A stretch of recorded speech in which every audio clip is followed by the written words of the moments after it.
بسم اللہ الرحمن الرحیم وبہ نستعین سبحانک لا علم لنا الا ما علمتنا انک انت العلیم الحکیم الحمد للہ رب العالمین والصلاة والسلام علی سید المرسلین وعلی آلہ وصحبہ اجمعین ومن تبعہم بإحسان الی یوم الدین اعوذ باللہ من الشیطان الرجیم بسم اللہ الرحمن الرحیم آمن الرسول بما انزل الیہ من ربہ والمؤمنون کل آمن باللہ وملائکتہ وکتبہ ورسلہ لا نفرق بین احد من رسلہ وقالوا سمعنا واطعنا غفرانک ربنا والیک المصیر۔ سامعین کرام، جناب محمد رسول اللہ صلی اللہ علیہ وسلم کی خصوصیات پر ہماری گفتگو 60 سے زیادہ دروس سے جاری ہے، لیکن خصائص مصطفیٰ بین الغلو والجفا کے زیر عنوان جو کتاب ہمارے سامنے ہے، اس میں اہل غلو کی جانب سے نبی کریم صلی اللہ علیہ وسلم کی ذات اور آپ کی شخصیت کے بارے میں جو غلط عقائد اختیار کیے گئے ہیں، اس کا ذکر اور ان کا ازالہ کرنا بہت ہی ضروری اور لازمی ہے۔ اگر ان غلط چیزوں کو جو خود تراشیدہ ہیں اختیار کیا جائے تو اللہ کے رسول صلی اللہ علیہ وسلم کی بعثت کا مقصد، آپ کی تعلیمات کا حاصل، یہ خود فوت ہو جاتا ہے، سارا کا سارا معاملہ بگڑ جاتا ہے۔ یعنی دوسرے لفظوں میں یوں کہنا چاہیے کہ نبی صلی اللہ علیہ وسلم کو ماننے کے باوجود آپ کو نہیں ماننے کے مترادف بات ہو جاتی ہے کہ ایک شخص آپ سے عقیدت و محبت کا دعویٰ کر کے دراصل آپ سے دشمنی اور آپ کی مخالفت مول لے لیتا ہے۔ آپ اب تک کے کچھ دروس میں یہ بات جان گئے، اور یہ باتیں ہمارے مرکزی عنوان جو آمن الرسول بما انزل الیہ کے ضمن میں اللہ پر ایمان، فرشتوں پر، رسولوں پر ایمان کی گفتگو ہماری جاری تھی، اس میں رسولوں پر ایمان کے تحت یہ بات کافی تفصیل سے ہم کر رہے ہیں۔ یہ تفاصیل جاننا بہت ضروری ہے تاکہ اپنے عقیدے کی حفاظت کی جا سکے اور ہم صحیح عقیدے پر قائم رہ سکیں، اللہ تبارک و تعالیٰ کو ویسے مانیں جیسے اللہ کو ماننے کی تعلیم قرآن و حدیث نے دی، اور رسولوں کو وہ مقام عطا دیں اپنے دل و دماغ میں، عقیدے میں، عمل میں، جو اللہ تبارک و تعالیٰ نے رسولوں اور خاص طور سے جناب محمد رسول اللہ صلی اللہ علیہ وسلم کا متعین کیا ہے۔ نہ اس سے زیادہ مطلوب ہے، نہ اس سے کم۔ جو لوگ رسولوں پر ایمان نہیں لاتے یا آپ کے درجات اور مقام کو مان کر بھی کم کرتے ہیں، ہم جفا والے باب میں وہ پڑھیں گے۔ اسی طریقے سے وہ بھی گمراہی کا شکار ہیں جو اپنے آپ کو یہ تسلی دیتے ہیں کہ ہم رسول اللہ صلی اللہ علیہ وسلم کو مان رہے ہیں، لیکن مانتے ہوئے وہ آپ کو آپ کے مقام سے بڑھا کر اللہ تبارک و تعالیٰ کی صفات اور خصوصیات میں شریک ٹھہرا دیتے ہیں۔ ہماری گفتگو اسی انتہائی اہم موضوع پر جاری ہے۔ میں پھر سے یہ تمہید جو میں نے بیان کی اس تناظر میں کہ ان دروس کی کثرت کی وجہ سے کوئی یہ نہ سمجھے کہ غیر ضروری تفصیل پر گفتگو ہو رہی ہے۔ ہاں، دین میں اس سے زیادہ ضروری کوئی مضمون نہیں ہے جو حقیقت میں توحید اور اللہ تبارک و تعالیٰ کے حق اور پھر اس کا ایمان لانے کے حقوق میں، اس کے ضمن میں جن چیزوں پر ایمان لایا جاتا ہے ان کے حقوق کے بیان میں ہم گفتگو کر رہے ہیں۔ میں پھر سے کہوں، آج ہمارے یہاں جب کوئی بھی مسلک کا مقرر تقریر کرتا ہے، کوئی بات بیان کرتا ہے، تو ساری لمبی چوڑی گفتگو کے بعد مسلمانوں کے مسائل، دنیا اور آخرت کے مسائل کے حل کا ایک نسخہ جو بیان کرتا ہے وہ یہ کہ ہمارا ایمان کمزور ہے، ہمارا ایمان صحیح نہیں ہے۔ یہ سب لوگ کہتے ہیں، لیکن ایمانیات پر جب ہم گفتگو کی بات کر رہے ہیں، یہ ہماری گفتگو اسی پر چل رہی ہے، تو اس تفصیل سے لوگ اکتاہٹ کا اظہار کرتے ہیں۔ اس کے لیے ان کے یہاں فرصت نظر نہیں آتی۔ جب آپ ایمان کو سمجھنا ہی نہیں چاہتے، جب آپ ایمان کے بارے میں علم ہی حاصل نہیں کر رہے ہیں، تو آپ کا ایمان مکمل یا ٹھیک ٹھاک کیسے ہوگا؟ لہذا ایمان کی اس کمزوری کو دور کرنے کے لیے، جس کے بارے میں سب کا اتفاق ہے سارے مسلمانوں کا کہ مسلمانوں کے مسائل کا حل یہ ہے کہ ان کا ایمان مضبوط ہو، اور اس ایمان کی روشنی میں ہمارے اعمال صالحہ کے حیثیت سے انجام پائیں، تبھی ایمان کی بنیاد ہوگی، تبھی یہ اعمال مفید ہوں گے۔ ورنہ آپ زندگی بھر عبادت و ریاضت کرتے رہیں، آپ کے عقائد ٹھیک ٹھاک نہیں ہیں، تو وہ سارے کے سارے اعمال اور محنتیں رائے گاہ جا سکتی ہیں۔ لہٰذا اس موضوع کو کی اہمیت کو، اس میں بعض چیزیں ہو سکتی ہے کہ آپ کی نگاہوں سے اس طرح گزرتی ہوں، کچھ چیزیں ایسی ہیں کہ بعض لوگ یہ سوچتے ہیں کہ ارے یہ تو اختلافی مسائل ہے، بہت دنوں سے چلے آ رہے ہیں، لہٰذا توجہ نہ دی جائے۔ اس کا نتیجہ یہ ہے کہ توجہ نہ دینے کی بنیاد پر بعض ایسے مسائل جو اگرچہ متداول ہیں، لوگوں میں کہے سنے جاتے ہیں، لیکن ان کے دلائل سے، ان کے حقائق سے بہت سارے لوگ ناواقف ہیں۔ ان موضوعات کو میں عوام سے خطاب کرنے کے ساتھ ساتھ خواص اور خاص طور سے اہل علم سے گزارش بھی کروں گا کہ گاہے بگاہے ان مضامین کو لوگوں میں بیان کرتے رہیں۔ گاہے بگاہے کیا، اس کو کبھی ترک نہ کریں۔ کسی نبی نے عقیدے کے موضوع کو کبھی نظر انداز نہیں کیا۔ آج ہمارے سامنے آپ دیکھیے سعودی عرب کے جو بڑے بڑے علماء کبار اور مشائخ ہیں، ان سے پہلے کے جو لوگ گزرے ہیں، جن کی دعوتیں دنیا میں تجدیدی کاموں میں کامیاب نظر آتی ہیں، اس میں سر فہرست شیخ الاسلام علامہ ابن تیمیہ، ابن قیم، پھر اس کے بعد شیخ محمد بن عبد الوہاب رحمہ اللہ، اس قسم کے تجدیدی کارنامے انجام دینے والوں کی شخصیات کی تاثیر دیکھیے۔ ان کی دعوت کی تاثیر کی سب سے بڑی اور بنیادی وجہ کیا ہے؟ میں ناقص علم کے ساتھ ایسا مانتا ہوں کہ ان کا منہج دعوت انبیاء کرام علیہم الصلاۃ والسلام کے منہج سے موافق تھا۔ نبی اور انبیاء کرام کا جو دعوت کا طریقہ ہے، وہی دعوت سب سے مفید، سب سے کارگر، سب سے مؤثر اور دیرپا ہے۔ ہمیں اس کے اثرات بعض مرتبہ نظر نہ آئیں، لیکن نبی صلی اللہ علیہ وسلم یا پیغمبروں کی دعوت کا جو طریقہ ہے، اس میں برکت ہے، اس میں بقا ہے، اس میں حقیقی اصلاح ہے۔ اگر آپ اس منہج سے ہٹتے ہیں تو بعض معاملات میں اگر آپ نے سیدھا کر بھی لیا کچھ لوگوں کو، مثال کے طور پہ آج ہمارے ہاں کچھ دعوتیں پائی جاتی ہیں، کچھ لوگ جو ہیں کچھ لوگوں کو مسجد سے جوڑ دیتے ہیں، مثال کے طور پہ نماز وغیرہ پڑھنے لگے، کچھ ذکر و اذکار کرنے لگے، اچھا نظر آتا ہے، ہم اس کو برا نہیں کہتے، لیکن اگر یہ محنتیں کرنے کے ساتھ منہج اور عقیدے پر کچھ زور نہ دیا جائے تو نتیجہ کیا نکلتا ہے کہ آدمی عبادت و ریاضت میں محنت و مشقت کرنے والا تو بن جاتا ہے، لیکن شرک بدعت کو نہ جاننے کی وجہ سے ان کا بھی ارتکاب کرتا ہے۔ اور عبادت و ریاضت میں محنت کرنے سے شیطان اس کے دل کو یہ تسلی دیتا ہے کہ تو بڑا دیندار ہو گیا، جنت حاصل کر لیا، بلکہ شیطان ان کو خواب بھی دکھاتا ہے، تسلیاں بھی دیتا ہے، ان کے اعلیٰ مقام کا احساس دلاتا ہے۔ یہ ساری کی ساری چیزیں دھوکہ ہوتی ہے، غرور ہوتا ہے۔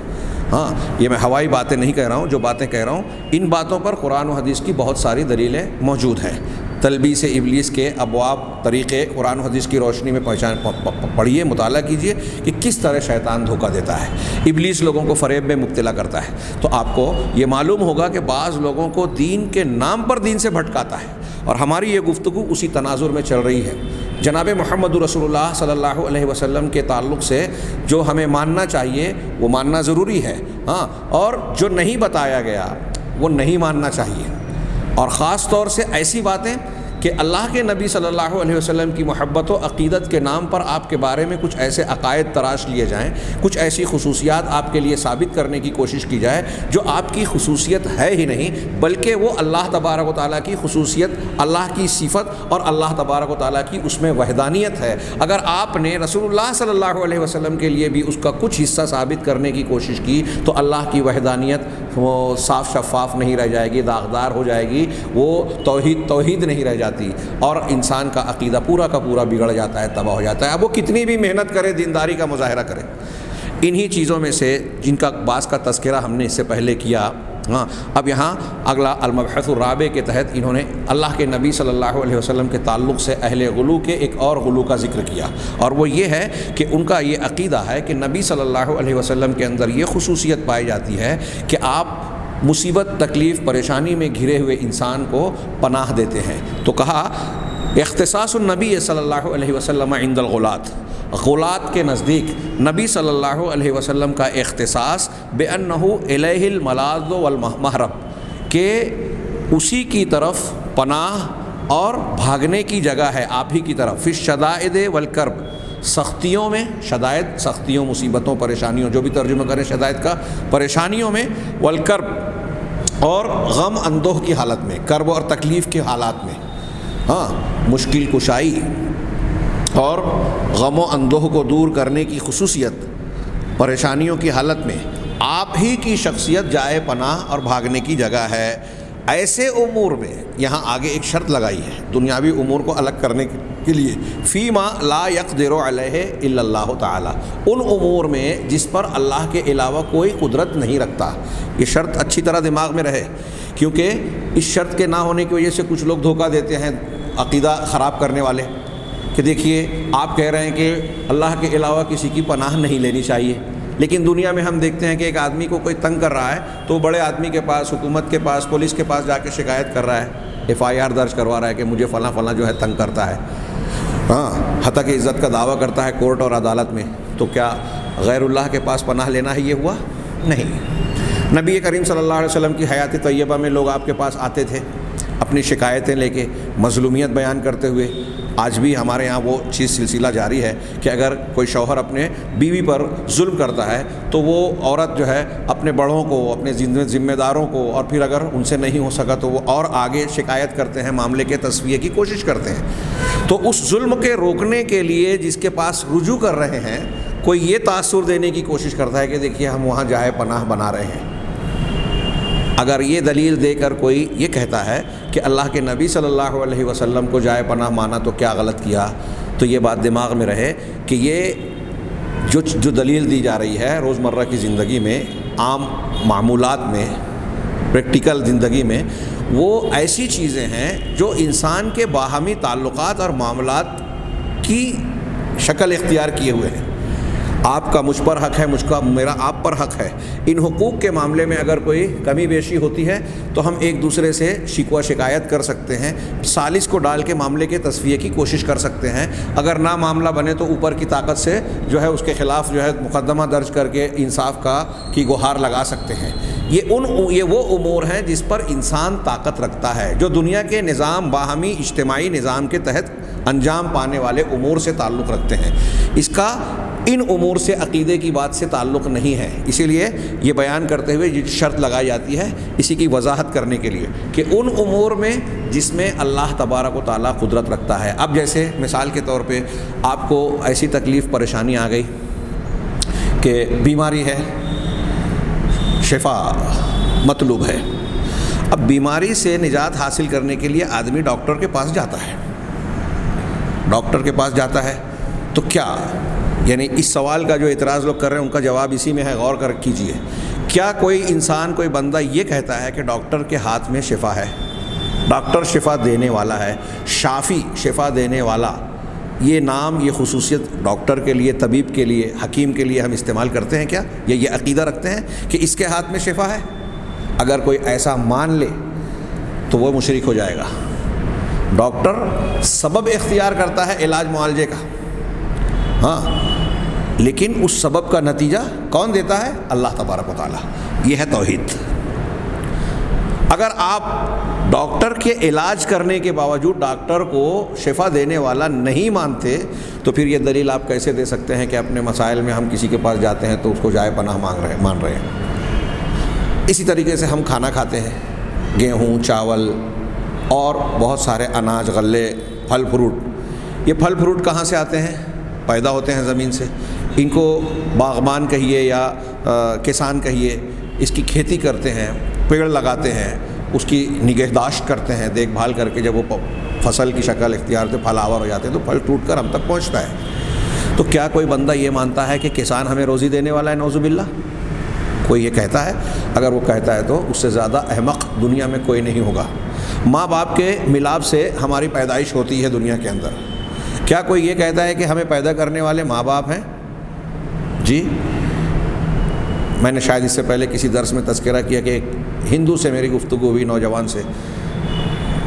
میں نے اس سے پوچھا کہ آپ کس کی عبادت کرتے ہیں، پوجا کرتے ہیں اور کیوں کرتے ہیں؟ تو اس نے تھوڑا غور و فکر کر کے کہا کہ میں تو اپنے ماں باپ کو پوجا نہیں مانتا ہوں، پوجا کے لائق مانتا ہوں۔ میں نے پوچھا کیوں؟ تو اس نے کہا اس لیے کہ انہی سے ہم لوگ پیدا ہوئے ہیں، میں انہی سے پیدا ہوا ہوں۔ تو میں نے ان سے سوال کیا کہ آپ کی شادی ہوئی، اور اگر ہو جائے شادی تو کیا آپ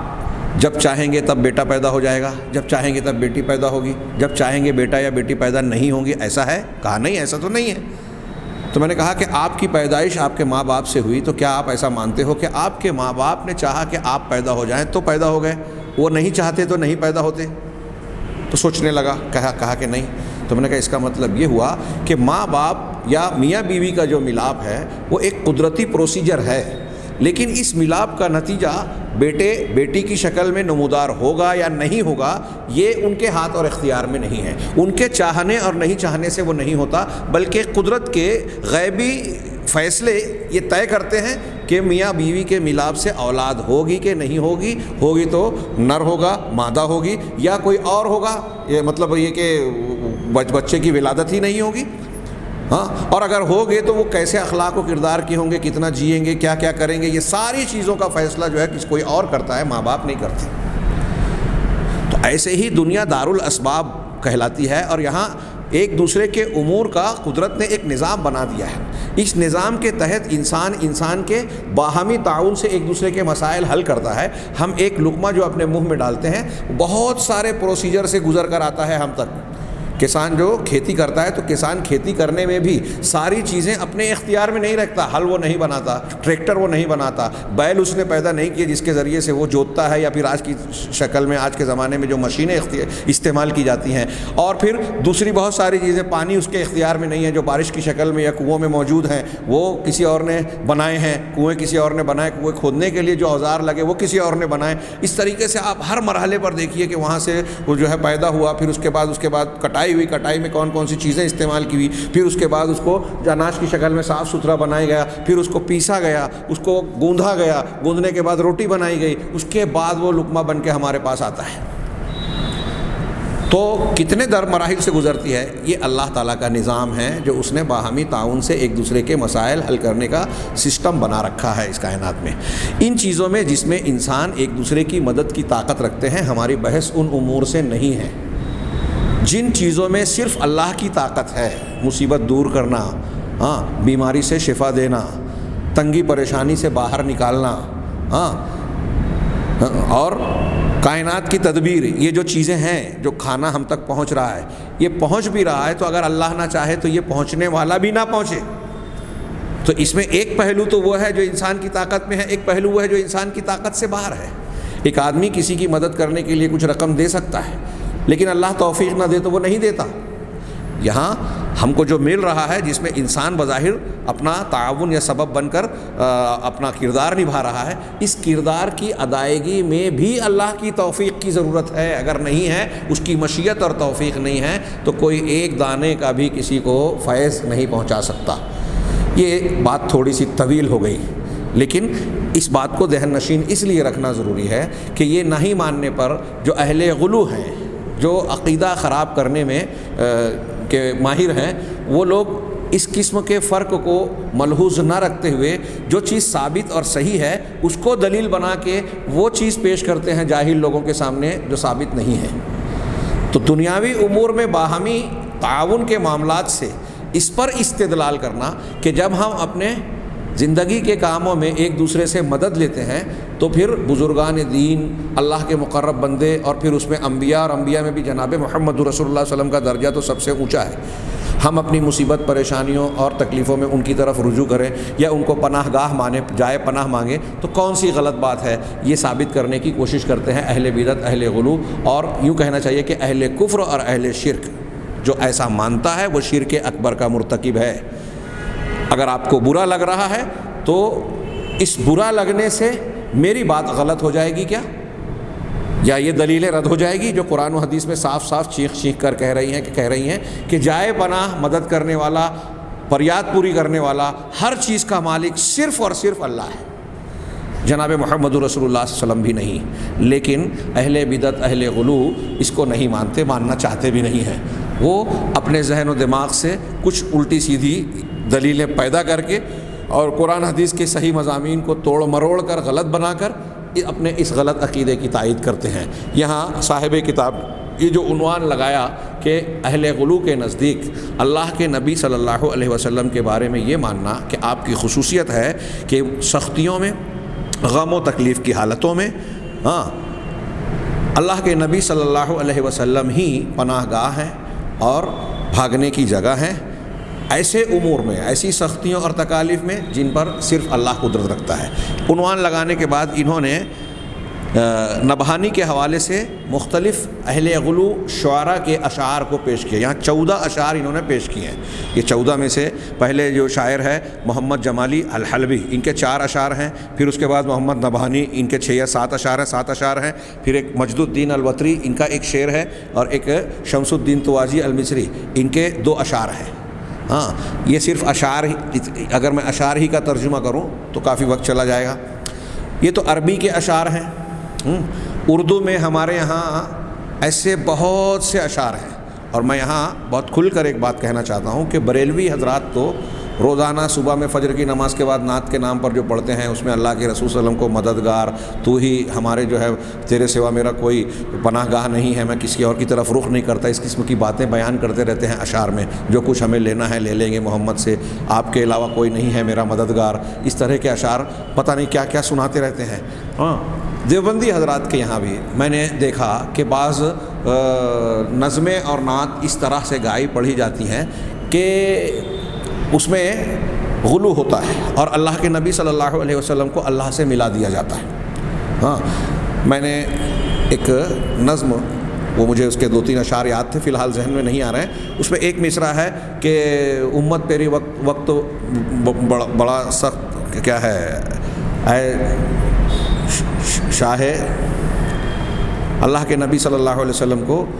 خطاب کر کے کہا کہ امت پہ تیرے بہت برا وقت آ گیا ہے، لہٰذا ہم تجھ سے ہی مدد طلب کر رہے ہیں، تیری فریاد تجھ سے فریاد کر رہے ہیں. ہاں، ابو بکر غازی پوری صاحب کا زمزم نکلتا تھا اہل الحدیث کے خلاف، ان کا پہلا ہی پرچہ آیا تھا. ہاں، اور اس میں انہوں نے کہا تھا کہ اہل علم اگر جب پہلا شمارہ آیا تو کچھ باتیں کہیں. میں نے اس پر ایک مضمون لکھا، بعد میں تو بڑا مشہور ہوا، کتابیں لکھی. تو اس کے پہلے زمزم پر میں نے تبصرہ کیا، اس میں اس شعر پر اور شروع میں دی گئی اسناد پر بھی میں نے تھوڑا سا تذکرہ کیا کہ ان اشعار میں، اس نظم میں شرک ہے. اللہ کے نبی صلی اللہ علیہ وسلم کو اللہ کی طرح پکارا گیا ہے. تو بریلوی ہیں، دیوبندی حضرات میں بھی یہ شرک پایا جاتا ہے. اور حیرت انگیز بات یہ ہے کہ ان کے یہاں اس قسم کی باتوں پر کچھ اہل علم اپنے بعض حلقوں میں بولتے ہیں. آج کل میں نے دیکھا کہ بعض دیوبندی علماء کرام، خاص طور سے میں نے پاکستان کے بعض علماء کی کلپس 1-2 دیکھی تو مجھے خوشی ہوئی کہ وہ عقیدے کے اور ان امور میں جو ہے اپنے یہاں پائی جانے والی غلطیوں کی نشاندہی اور اصلاح کی کوشش کر رہے ہیں. اللہ تعالیٰ انہیں برکت دے، ہاں، اور ان کو مزید توفیق سے نوازے، اور سننے والوں کو اس معاملے پر سنجیدگی سے غور کرنے کی توفیق دے. ہمارے جو اختلافات مسئلے مسائل میں ہیں وہ بسا گوارا ہیں، کسی حد تک گوارا کیے جا سکتے ہیں، لیکن عقیدے کا اختلاف جو ہے نا وہ گوارا نہیں کیے جا سکتے. ان کی معافی ہو سکتی ہے اگر آپ کا ہمارا منہج اور عقیدہ ایک ہے، اور ایک ہونے کے بعد مسائل میں کچھ اختلاف ہو جائے، ہاں، اور ہم اللہ اور رسول کے حقیقی مقام کو اور اصولی طور سے ان باتوں کو مانے جانے کہ جو اللہ کا مقام اور حیثیت ہے وحدانیت اور توحید کے لحاظ سے، اللہ کے حقوق میں کوئی غیر اللہ شریک نہیں ہے، رسول کے حقوق اور مقام میں کوئی غیر رسول شریک نہیں ہے، چاہے امام ہو چاہے بزرگ ہو. تو اگر یہ عقیدہ ہو جائے تو انشاءاللہ ہم محفوظ ہیں. لیکن ہم امام بزرگوں کو ایسا ماننے لگیں کہ رسول کے سامنے ان کو کھڑا کریں کہ جو رسول نے بتایا ہے اور جو امام نے بتایا ہے، رسول کی بات کو رد کر کے امام کی بات، تو پھر ہم خطرے میں ہیں. بہت اہم بات کہہ رہا ہوں میرے بھائیوں. ہاں، میری ان باتوں کو، ہاں، ہو سکتا ہے کہ میں جو ہے آواز نہ پہنچ سکے، جو لوگ سن رہے ہیں وہ آگے بڑھائیں. ہمارے ارد گرد میں، ہمارے گھرانوں میں، سماج اور معاشروں میں اس بات کی اصلاح اور اس بنیاد کی اصلاح بہت شدید ضرورت کی طرح موجود ہے. اسے نظر انداز نہ کیجیے، ہر حقدار کو اس کا حق دیجیے. ایسا کرنے کے بعد اگر ہمارے درمیان میں کوئی مسائل کا اختلاف ہے، میں جو کہہ رہا ہوں، ہاں، تو اہل علم کہتے ہیں کہ ان اختلافات کی اس وقت گنجائش ہے. ہم قرآن و حدیث کو مانیں، قرآن و حدیث کو ان کا مقام دیں. پھر سمجھنے کی غلطی ہو رہی ہے، استنباط کی غلطی ہو رہی ہے، تو ایسی غلطی کے بعد میں اگر کوئی غلط، کوئی صحیح والا بھی ہے نا، تو اس غلط کرنے والے کو نفرت کی نگاہ سے نہیں دیکھے گا، کیونکہ وہ جانے گا کہ عقیدے میں وہ ہمارا بھائی ہے. سمجھنے میں غلطی ہو رہی ہے. یہی مزاج تھا صحابہ کرام میں. صحابہ کرام کے یہاں پائے جانے والے، سلف کے یہاں پائے جانے والے اختلاف کی حقیقت یہی ہے. ہم انشاءاللہ ایک سلسلہ شروع کرنے والے ہیں، رفع الملام عن ائمۃ الاعلام، جو علامہ ابن تیمیہ کی کتاب ہے، جس میں انہوں نے بتایا کہ ایک آدمی جو قرآن و حدیث کے خلاف صحیح منہج والا چلا جاتا ہے تو کن وجوہات کی بنا پر اس سے خطا ہوتی ہے. ایسی خطا کر کے بھی وہ قابل نفرت نہیں ہوتا، اس کو ہم ملامت نہیں کر سکتے، اس لیے کہ اس کے پاس ایک معقول اصول وجہ ہے اس اختلاف کی، اگرچہ وہ غلطی کر رہا ہے لیکن اللہ کے یہاں انشاءاللہ امید ہے کہ وہ گنہگار نہیں ہوگا غلطی کرنے کے باوجود۔ یہ ایک تھوڑا سا ضمنی طور سے میں چلا گیا، لیکن یہ جو عقائد کا معاملہ ہے اس معاملے میں نے جیسا کہ عرض کیا کہ ہمارے ماحول میں میں نے بریلوی اور دیوبندی حضرات کا جو ذکر کیا اس کی خاص وجہ ہے کہ بریلوی حضرات تو اس قسم کے غلو میں مشہور ہیں، لیکن دیوبندی حضرات یا حنفیوں میں دیوبندی حضرات جو ہیں وہ عقیدے کے معاملے میں اہل سنت والجماعت کے متفقہ عقیدے سے قریب مانے جاتے تھے۔ مولانا اسماعیل سلفی رحمہ اللہ، جن کو اسماعیل گوجرانوالا بھی کہتے ہیں، پاکستان کے تھے، ابتدا میں جو ہے وہاں کی جماعت اہل حدیث کے ایک بڑے ذمہ دار اور محدثانہ شان کے حامل، ان کی متعدد کتابیں بڑی مفید موجود ہیں، حجیت حدیث وغیرہ بڑی شاندار کتاب ہے، جماعت اسلامی کا نظریہ حدیث بڑی شاندار کتاب، ایسے ہیں کہ آپ اس میں 10 صفحہ پڑھیں اور 100 صفحہ سمجھیں، اس طرح کی تحریر ہے وہ جامع۔ تو انہوں نے اپنے ایک کتابچے میں لکھا، غالباً مسئلہ وفات النبی کے تعلق سے انہوں نے جو کتابچہ لکھا، مضمون لکھا، اس میں تذکرہ کیا کہ ماضی میں ہم دیکھتے تھے کہ جو دیوبندی حضرات میں بڑے علماء تھے، عقائد کے معاملے میں وہ اہل الحدیث سے قریب تھے اور مختلف امور میں محاذ پر اہل الحدیث کی تائید کرتے تھے، اور بریلوی حضرات کی مخالفت کرتے تھے، عقائد وغیرہ کے منہج کے باب میں وہ اہل الحدیث سے قریب تھے۔ لیکن اب جو نئی کھیپ آ رہی ہے، ایسا پلٹا کھایا، ایسی صورتحال بدل گئی کہ حیرت انگیز طور پر دیوبندی حضرات کے یہاں عقیدے کے معاملے میں بھی بریلویت سے قربت پائی جاتی ہے، اور وہ اہل حدیث کے خلاف جا رہے ہیں اس معاملے میں بھی، جیسے نبی صلی اللہ علیہ وسلم کی حیات و وفات کا مسئلہ ہے، اس میں بھی ان کے یہاں بھی ایک ایسا طبقہ پایا جاتا ہے جو بریلویوں کی طرح اللہ کے نبی صلی اللہ علیہ وسلم کے بارے میں عقیدہ اختیار کر بیٹھا۔ تو عقائد کے معاملے میں جبکہ علماء احناف، خاص طور سے قدیم علماء حضرت امام ابو حنیفہ اور ان کے بعد کے جو ان کے شاگردان اور سلسلہ چلا، اور پھر بڑے کبار علماء احناف گزرے ہیں، ان کا جو عقیدہ ہے اس سے یہ ہٹ گئے۔ تو مولانا اسماعیل گوجرانوالا نے یہ رحمہ اللہ نے یہ حیرت پیش کی کہ مجھے حیرت ہے کہ یہ ایسا ہوا، لیکن یہ کیوں ہوا اس کے بارے میں اگر غور کریں تو شاید مجھ جیسے چھوٹے صاحب علم، مطلب چھوٹے آدمی کا یہ تاثر لوگ قابل توجہ سمجھیں کہ اس کی ایک بہت بڑی وجہ کہ دیوبندی حضرات ان عقائد کے سلسلے میں بریلویوں کے قریب کیوں پہنچ گئے، اس کا بنیادی سبب اگر ہم تلاش کرنے جائیں گے نا تو اس میں بڑا عنصر میرے نزدیک، میں نے اپنے آپ کو کوتاہ علم کہا ہے اور یہ صحیح ہے، اس کے باوجود یہ دعویٰ کر رہا ہوں کہ اس میں بہت بڑا اثر اور سبب تصوف کا ہے۔ تصوف کے میدان میں جب یہ دونوں اکٹھا ہو گئے تو دونوں کے عقیدے میں یکسانیت پیدا ہو گئی، اور اہل تصوف کے یہاں آپ جائیں تو وہاں دین کی جتنی چیزیں ہیں نا، میرا اکثر یہ باتیں میں دہراتا ہوں اور اس کے دہرانے کی یہی وجہ ہے کہ قرآن و حدیث کی یہ تعلیم ہے کہ عقائد کے سلسلے میں اصلاح کے لیے باتوں کو بار بار دہرایا جائے، ذہن نشین کرایا جائے، اور یہ بات اس لائق ہے کہ ہم خوب اس کو بیان کریں ہندوستان پاکستان میں، بلکہ ان تمام معاشروں میں، وہ مصر، لبنان اور دوسرے وہ ہمارے دسترس میں نہیں ہے، وہاں ہماری زبان نہیں بولی جاتی اس لیے ان کا نام نہیں لیتا، ان تمام مقامات پر جہاں تصوف کی گندگی موجود ہے، ان اصلاحی امور کو پیش کرنا انتہائی شدید ضرورت کی طرح موجود ہے۔ اور جب تک یہ گندگی رہے گی مسلمان عقیدے اور ایمان میں ٹھیک ٹھاک ہو ہی نہیں سکتے، اللہ کی رحمتوں برکتوں کے مستحق بن ہی نہیں سکتے۔ یہ ہمارا ایمان ہے، اور یہ ایمان علی وجہ البصیرہ دلیلوں کی بنیاد پر قرآن و حدیث کی روشنی میں ہے، کوئی ہمارے ذہن کی اپج ذاتی خیال نہیں ہے، اچھی طرح دماغ میں رکھیے۔ تو اہل تصوف نے جو اصول ضابطے، آپ کتابیں اٹھائیے اہل تصوف کی، وہاں کوئی چیز دین کی محفوظ نہیں رہ گئی عقائد والی، اللہ کی توحید محفوظ نہیں ہے، رسول اللہ صلی اللہ علیہ وسلم کا مقام اور حیثیت اور رسالت محفوظ نہیں ہے، دین اور شریعت کو جو مصدری اور ماخذی حیثیت حاصل ہے کہ قرآن اور حدیث کا اصل مصدر، شریعت اور دین کا اصل مصدر کیا ہے، قرآن، ہم دین کو کہاں سے لیں گے؟ قرآن حدیث سے۔ اہل تصوف نے سب سے پہلی ضرب اسی پر لگائی کہ قرآن حدیث سے دین لینے کی ضرورت نہیں ہے، مشائخ سے، شخصیات سے لی جائے۔ کہ میں ہوائی بات نہیں کہہ رہا ہوں، ہمارا شبہات کے فتنے سے متعلق جو دروس کا سلسلہ جاری ہے نا، ابھی خارجیت پہ چل رہا ہے، خارجیت کے بعد جو ہے رافضیت، اور رافضیت کے بعد انشاءاللہ ہم تصوف اور باطنیت پر گفتگو کریں گے، اور وہ قدر تفصیل چلے گا۔ اس کی وجہ یہ کہ اس کی ضرورت ہے، وہاں ہم دلائل سے اہل تصوف کے ان اصولوں کو جو ان کے یہاں معمول بہا کی حیثیت سے اختیار کردہ ہیں بیان کریں گے۔ ان اصولوں میں یہ بات موجود ہے کہ آپ قرآن و حدیث کو ذہن سے کھرچ کے شیخ کے ہاتھ پر بیعت کیجیے۔ اب جو شیخ کہہ رہے ہیں آپ کو وہ ماننا ہے، وہ کہیں بیٹھ جاؤ تو بیٹھ جاؤ، لیٹ جاؤ تو لیٹ جاؤ، کپڑے اتار دو تو کپڑے اتار جاؤ، یہ میں اپنی طرف سے نہیں کہہ رہا ہوں، کتابوں میں لکھا ہوا ہے۔ وہ جیسا کہیں آپ کو مان لینا ہے، اور یہ نہیں کہنا ہے کہ شیخ آپ تو یہ کہہ رہے ہیں اللہ کے رسول صلی اللہ علیہ وسلم کا فرمان تو یہ ہے، یعنی رسول اللہ صلی اللہ علیہ وسلم کی شخصیت اور قرآن و حدیث کی حیثیت کو سب سے پہلے کاٹ کر دی گئی، منع کر دیا گیا، ختم کر دیا، کھرچ کر نکال دیا گیا۔ ایک آدمی اہل تصوف سے جہاں جڑ گیا، کسی سلسلے کے شیخ کے ہاتھ پر جب بیعت کیا تو اب وہ قرآن و حدیث کو ماننے والا نہیں ہے، اس کو ماننے والا ہے۔ ٹھیک اسی طرح کا اصول اہل تقلید نے وضع کیا اور یہ کہا کہ مقلد کے لیے اس کی دلیل جو ہے وہ امام کا قول ہے۔ اگر یہ قول کوئی مقلد مانتا ہے تو وہ کیا کہہ رہا ہے؟ وہ جو میں نے ابھی بیان کیا کہ قرآن و حدیث کی حیثیت کو ختم کر رہا ہے۔ وہ یہ کہہ رہا ہے کہ قرآن آ جائے آپ کو نہیں ماننا ہے، حدیث آ جائے آپ کو نہیں ماننا ہے، امام کا قول آ جائے آپ کو ماننا ہے۔ اگر ایسا کوئی عقیدہ رکھے گا تو اس کا دین خطرے میں ہے۔ میری یہ بات کتنی بھی کسی کو بری لگے لیکن غور ضرور کیجیے گا، میری درخواست ہے۔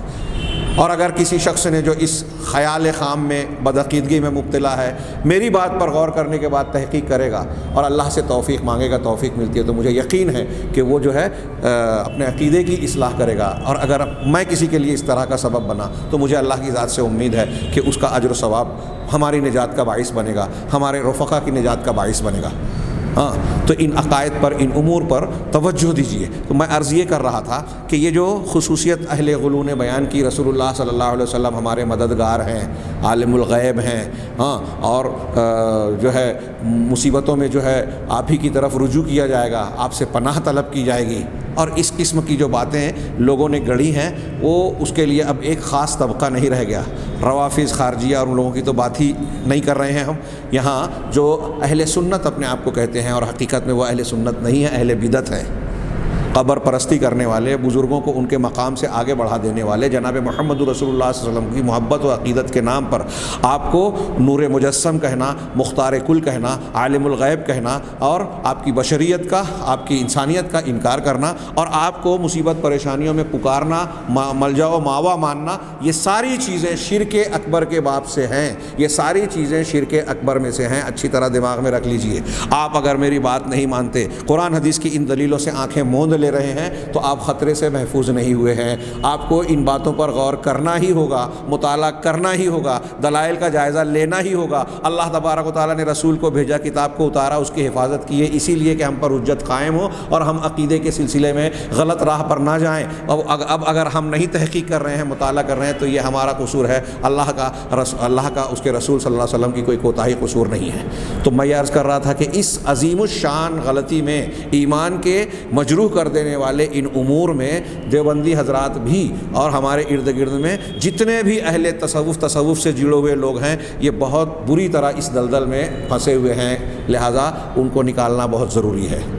یہ کچھ امور جو میں نے صرف عنوان کے تناظر میں کہی، اور یہ 14 اشعار اور پھر ان کے بارے میں ایک بہت ہی مختصر سا انہوں نے چند قرآنی آیات کا تذکرہ کر کے جواب دے دیا ہے۔ انشاءاللہ ہم اگلے درس میں اس پر گفتگو کریں گے۔ اللہ تبارک و تعالیٰ سے دعا ہے کہ وہ ہمیں غلو اور جفا سے بچ کر صحیح اعتدال والے دین اور عقیدے کو اختیار کرنے کی توفیق عطا فرمائے اور اس کی بنیاد پر دنیا اور آخرت میں کامیابی سے نوازے۔ وآخر دعوانا ان الحمد للہ رب العالمین وصلی اللہ علی نبینا محمد۔